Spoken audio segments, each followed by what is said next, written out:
اس نے مسلمان ہونے کے بعد اپنی یہ کہانی خود سنائی اپنے الفاظ سے کہ میں دیکھ رہا تھا کہ بہادری کے ساتھ حضرت حمزہ دشمنوں کا مقابلہ کر رہے تھے، یہاں تک کہ میں نے ان کو نشانے پر لے کر ٹارگٹ کر کے اپنا اسپیئر ان کی طرف پھینکا اور وہ ان پر جا کر ڈائریکٹ ہٹ کر گیا، اور جب تک کہ وہ گر نہیں گئے میں اس وقت تک اپنے کیمپ میں واپس نہیں آیا۔ پاشی کہتا ہے کہ کیونکہ میرا اس جنگ میں آنے کا ایک ہی مقصد تھا کہ میرے مالک نے کہا تھا اگر میں نے حمزہ کو قتل کر دیا تو وہ مجھے فریڈم دے دے گا، تو میں نے اس کے بعد کسی انسان کے اوپر اپنا اسپیئر نہیں اٹھایا اور میں واپس اپنے کیمپ میں آ گیا۔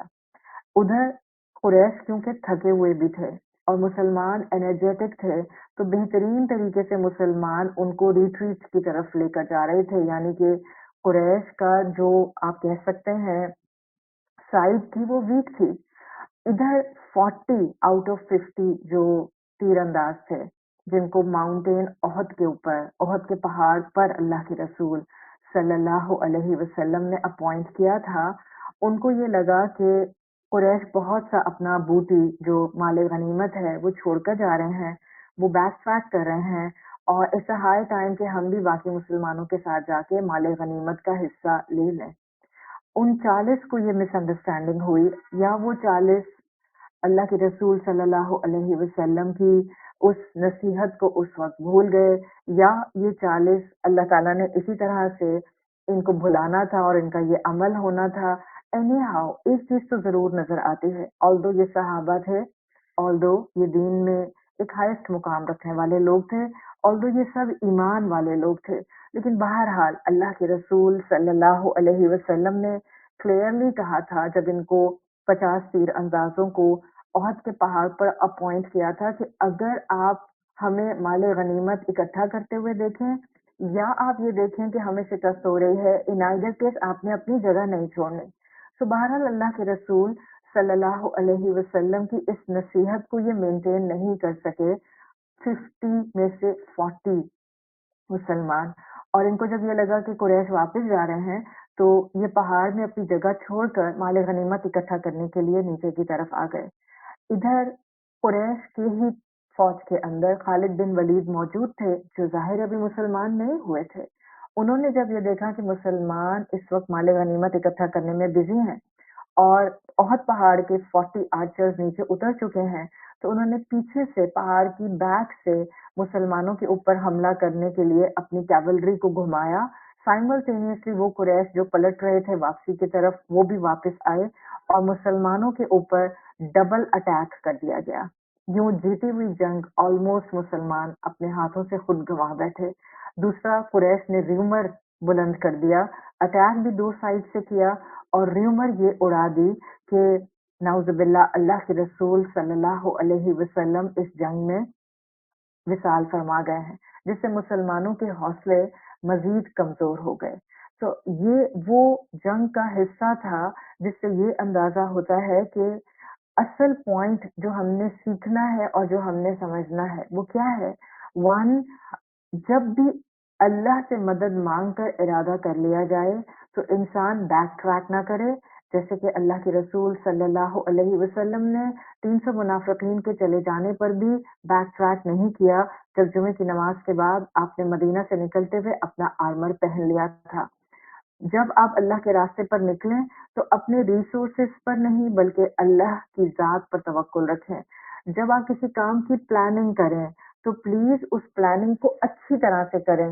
پروفیشنلزم کے ساتھ پلاننگ کرنا اس پارٹ آف دین، اس پارٹ آف سننا، اس پارٹ آف سیرت رسول صلی اللہ علیہ وسلم۔ ہیپ ہیزرڈ کام کرنا مسلمانوں کا کام نہیں ہوتا۔ یہ کہنا کہ ہم پروفیشنلی کام نہیں کرتے، بس جو بھی ہو جیسا بھی ہو اور اس کو مینج کرنے کی کوشش کی جائے، ہمیں دین یہ نہیں سکھاتا ہے۔ رسول اللہ صلی اللہ علیہ وسلم کی زندگی ہمیں اسی پوائنٹ پر کچھ سکھا رہی ہے۔